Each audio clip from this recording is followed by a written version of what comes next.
So mga bagay na kailangan mong gawin upang humagulhol sa pagkahabol sa iyo ang isang lalaki. So mga kamamay, sa videong ito, sasabihin ko sa inyo, i-share ko sa inyo yung mga hakbang, mga dapat gawin, mga bagay na dapat i-apply sa inyong relasyon upang sa pagkakataong ito, lalaki naman ang sobrang maghahabol sa iyo o ang isang lalaki naman ang hahagulhol sa paghahabol niya sa iyo. So, wag natin ito masyadong patagalin mga kamamay. Alam ko, excited ka na.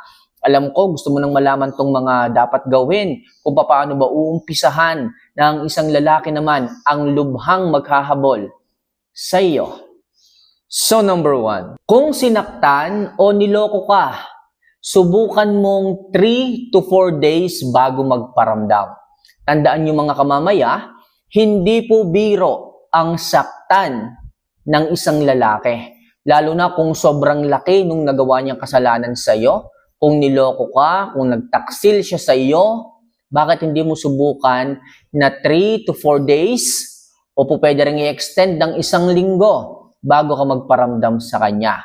Para po ang isang lalaki ay mag-isip, umangat ang value mo sa kanya. Lagi kanyang isipin, lagi siyang mag-wonder sa iyo kung ano nang ginagawa mo sa panahong ito o sa oras na ito.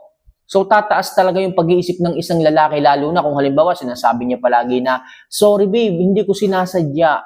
Sorry babe, nadala lang ako ng emosyon. Kung ganyan yung mga sinasabi sa iyong dahilan ng isang lalaki, mas magaling pa nga mga kamamay na kayo ay lumayo muna, mag-lie low muna kayo. Okay? 3, 4, or 5 days bago kayo magparamdam sa isang lalaki.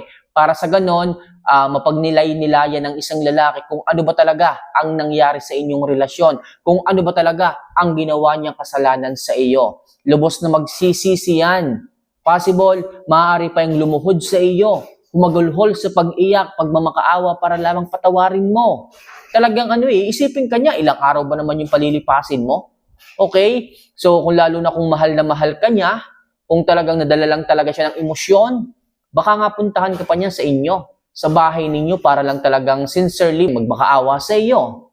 'Di ba? Kaya mga kamamay, sigurado ako sa loob ng 3, 4 o 1 linggong hindi pagpaparamdam sa isang lalaki, sigurado ako hahagulhol yan ng paghahabol sa iyo. Magmamakaawa yan ng paghahabol sa iyo. Patawarin mo lang.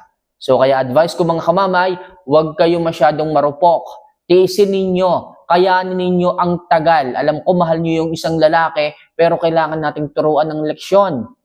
3 to 4 or 5 o hanggang 1 linggo kayo bago magparamdam.